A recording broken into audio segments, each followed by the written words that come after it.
কিন্তু দারোয়ান এসে বলে মসজিদে থাকতে পারবেন না, ওঠেন। দারোয়ান আছে না, কথা কন। আহমদ ইবনে হাম্বল বললেন, আমি শুধু রাতটা থাকতে চাই, আমি তো ফজরেরও মুসল্লি, ফজর নামাজ পড়বো তো এই মসজিদে, আমার থাকতে দাও। দারোয়ান তো দেয় না, কয় না, মসজিদে থাকার জায়গা না, যান মিয়া। উনি যে আহমদ ইবনে হাম্বল এটা চিনে নাই, থাকতে দেয় না। কি করবে এখন? উনি কাঁথা গুছিয়ে হাদিসের কিতাব নিয়ে কাঁধের মধ্যে ব্যাগ নিয়ে মসজিদ থেকে বেরোয় গেলেন। কি আর করবেন, প্রচন্ড শীত, আর কাঁপতেছেন, বুড়ো মানুষ। পথিমধ্যে দেখলেন বাজার, বাজার একজন খাব্বাস, শাবুন খাব্বাস, যুবক রুটি বিক্রেতা। সে রুটি বিক্রি করে, চুলার মধ্যে রুটি সেকে। সে যে সালাম দিল, আসসালামু আলাইকুম। যুবক বলে, ওয়ালাইকুম আসসালাম। আহমদ ইবনে হাম্বল বলে, যুবক, আমার যাওয়ার জায়গা নেই, সফরে বেরিয়েছি, খুব শীতে কষ্ট পাচ্ছি, রাতে যদি তোমার এই চুলা থেকে একটু আগুন পোহাই, কোনো সমস্যা? যুবক বলে, না না, সমস্যা না, আহলান ওয়া সাহলান, খোশ আমদেদ, আসেন আসেন, আপনি আগুন পোহাইলে আমার সমস্যা কি?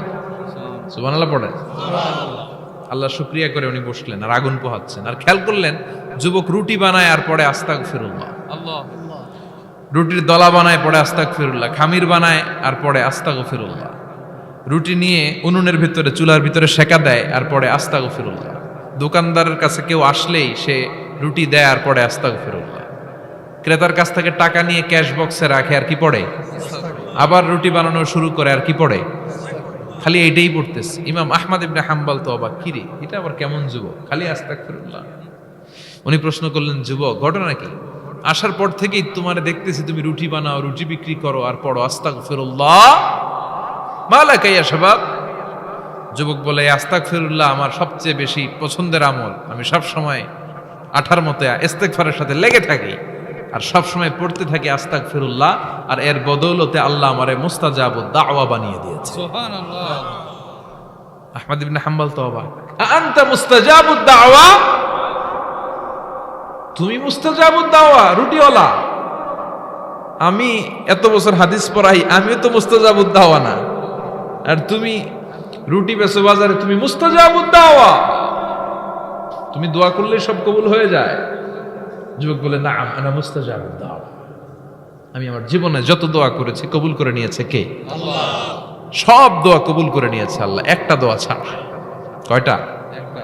আহমদ ইবনে হাম্বলের কৌতূহল, কিউরিয়াসিটি আরো বেড়ে গেল, কি সব দোয়া কবুল হয়েছে, একটা দোয়া ছাড়া? মাযালিকা দুআ ইয়া শাব, কি সেই দোয়া?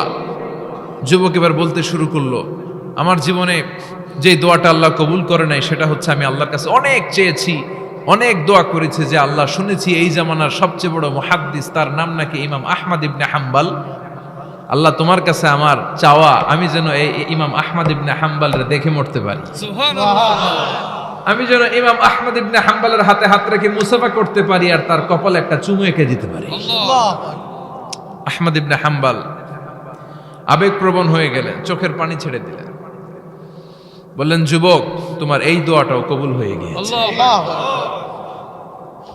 আহমদ ইবনে হাম্বলের দেখা সাক্ষাৎ পাওয়ার জন্য আহমদ ইবনে হাম্বলের বাড়িতে তোমার যাওয়ার দরকার নাই, আহমদ ইবনে হাম্বল তোমার দরবারে ছুটে এসেছে। আনা আহমদ ইবনে হাম্বল মুহাদ্দিসুদ দাহর, আমি নিজেই আহমদ ইবনে হাম্বল। যুবক চোখের পানি ছেড়ে দেয়, আহমদ ইবনে হাম্বল চোখের পানি ছেড়ে দেয়। যুবক চিৎকার মেরে ইমাম আহমদ ইবনে হাম্বলকে জড়িয়ে ধরে, হাতে হাত রেখে মুসাফা করে, কপালের মধ্যে চুমু খায় আর আল্লাহর শুকরিয়া করে বলে, ও ইমাম, আসলে এই দোয়াটাও আল্লাহ আজকে কবুল করে নিল।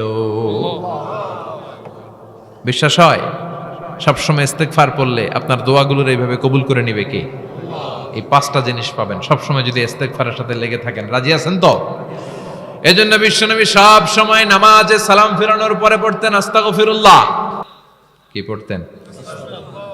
3 বার পড়তেন আস্তাগফিরুল্লাহ, আস্তাগফিরুল্লাহ, আস্তাগফিরুল্লাহ। পড়তে রাজি আছেন? ইস্তেগফারের অনেকগুলো আলফাজ আছে, সবচেয়ে ছোট ইস্তেগফার হচ্ছে এটা, আস্তাগফিরুল্লাহ, আস্তাগফিরুল্লাহ। আরো আছে, আস্তাগফিরুল্লাহ আল্লাযী লা ইলাহা ইল্লা হুয়াল হাইয়ুল কাইয়্যুম ওয়া আতুবু ইলাইহি।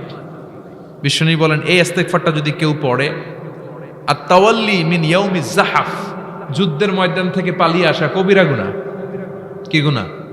কাফেরদের সাথে যুদ্ধ, আমি তাগড়া যুবক, তলোয়ার নিয়ে নেমেছি, আমার দেহের এক ফোঁটা রক্ত থাকা পর্যন্ত আমি যুদ্ধ চালিয়ে যাব, আমি ফিরে আসতে পারবো না। আইনটা কার? ফিরে আসলে কবিরা গুনাহ।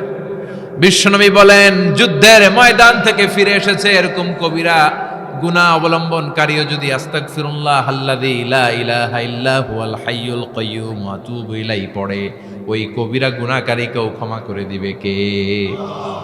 পড়তে রাজি আছেন তো? আবার সাইয়েদনা আবু বকর বললেন, ইয়া রাসূলুল্লাহ আল্লিমনি দুআআন আদউ বিহি ফি সালাতি, এমন দোয়া আপনি আমারে শিক্ষা দেন যেই দোয়াটা আমি নামাজে পড়তে পারি। বিশ্বনবী বললেন, পড়ো আল্লাহুম্মা ইন্নী যালামতু নাফসি যুলমান কাসীরান ওয়া লা ইয়াগফিরুয যুনুবা ইল্লা আনতা ফাগফিরলি মাগফিরাতাম মিন ইনদিক ইন্নাকা আনতাল গফুরুর রহিম। সুবহানাল্লাহ পড়েন। এটাও ইস্তেগফার। আমরা এটার বলি দোয়া মাসুরা, সালাম ফেরানোর আগে পড়ি না? যেখানেই ক্ষমা চাওয়ার কথা আছে ওইটারই কি বলে? ইস্তিগফার। আল্লাহুম্মা ইন্নী যালামতু নাফসি, আল্লাহ জুলুম করেছি, যুলমান কাসীরা, অনেক জুলুম। ওয়ালা ইয়াগফিরুয যুনুবা ইল্লা আনতা, তুমি ছাড়া এই গুনাহ ক্ষমা করার তো কেউ নাই। ফাগফিরলি মাগফিরাতাম মিন ইনদিক, তোমার দয়ায় আমারে ক্ষমা করে দাও। ইন্নাকা আনতাল গফুরুর রহিম, তুমি হলা ক্ষমাশীল। ঠিক কি না? এটাও ইস্তেগফার, এটাও পড়বেন। আর এই সব ইস্তেগফারের শ্রেষ্ঠ ইস্তেগফারের নাম সাইয়্যিদুল ইস্তেগফার। যত ইস্তেগফার হতে পারে এর মধ্যে সবচেয়ে শ্রেষ্ঠতম ইস্তেগফার নাম কি? কথা কন। বুখারীর বর্ণনা, শাদ্দাদ ইবনে আউস রাদিয়াল্লাহু তাআলা আনহু বর্ণনা করেন, এই সাইয়্যিদুল ইস্তেগফার দিনের বেলা যে পড়বে ওই দিনে মারা গেলে সে জান্নাতি।